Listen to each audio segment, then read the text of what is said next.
ഈ നാട്ടുകാർ ഇന്നേ വരെ കാണാത്തൊരു സാധനം. കാണിച്ചു തരാം. This is me ജിജെ. നമസ്കാരം, ഞാൻ മൃണാൾ എന്ന പേരിൽ വീഡിയോസ് ഒരുപാട് നിങ്ങൾ കണ്ടിട്ടുണ്ടാവും. അത്തരത്തിൽ വീഡിയോസ് ചെയ്യുന്ന മൃണാളിന്റെ കടയിലേക്കാണ് ഞങ്ങൾ ഇത്തവണ പോയത്. പെരുന്നുണകളുടെ മഹാരാജാവ്, ദി കിങ് ലയർ. ആദ്യമേ പൈസ കൊടുത്ത് ടോക്കൺ മേടിച്ചതിന് ശേഷം ഓരോ കൗണ്ടേഴ്സിലായിട്ട് നമ്മൾ ഇങ്ങനെ നോക്കിക്കൊണ്ടിരിക്കും. 3 പേരും കൂടി 365 രൂപ. ഒരു സാധനം കിട്ടിയില്ലെങ്കിലും പൈസ കൊടുത്തു. കാരണം ഇവിടെ എല്ലാത്തിനും പൈസ അവിടെ ആദ്യം കൊടുക്കണം. അവിടെ ഒരു കൗണ്ടർ ഉണ്ട്.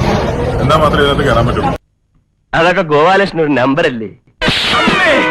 ഇത് എന്റെ ഒരു നമ്പറാ. പോക്കിരുത്തം കളിക്കുന്നത് അതിൽ വേണ്ട തെണ്ടി. എനിക്ക് വിശപ്പെടൂ. 7 ദിവസമായി ആഹാരം കഴിച്ചിട്ട്. അവർക്ക് ഒരു ഉരപ്പര കെട്ടിയിട്ട് ഹോസ്പിറ്റൽ ഷീറ്റോ മറ്റോ ഇട്ടിട്ട് ഇങ്ങനെ ഇലയും വെച്ചിട്ട് കൊടുത്തു കഴിഞ്ഞാല് മെസ് ഹൗസ് എന്നൊരു വിചാരത്തിന്റെ മുകളിൽ ഉണ്ടാവുന്ന ഇതൊക്കെ അരിയുടെ വായിൽ അലിഞ്ഞു പോവുക. ഉള്ളിയും കുറവും മാവ് കൂടുതലോ റൈസ് തീരെ കൊണ്ടിട്ടില്ല. രണ്ടാമത് മീൻകറി വന്നപ്പോ ഒരുമാതിരി അണക്കെട്ടിന്ന് വെള്ളം പൊട്ടിയ പോലെ പൊട്ടി. ഇപ്പൊ ഞാൻ വരത്തനായതുകൊണ്ട് ഈ നാട്ടുകാരനല്ലാത്തതുകൊണ്ട് തന്നതാണ്. ബിരിയാണി കഴിക്കുമ്പോൾ സൂക്ഷിക്കണേ, അരിനീര് വെന്തിട്ടില്ല കേട്ടോ. പണിയെടുത്ത് തിന്നണമെന്നൊക്കെ ആഗ്രഹമുണ്ട് സാറേ, പക്ഷെ പറഞ്ഞു പറ്റിച്ച് തിന്നാലേ വായിന്നിറങ്ങുള്ളൂ.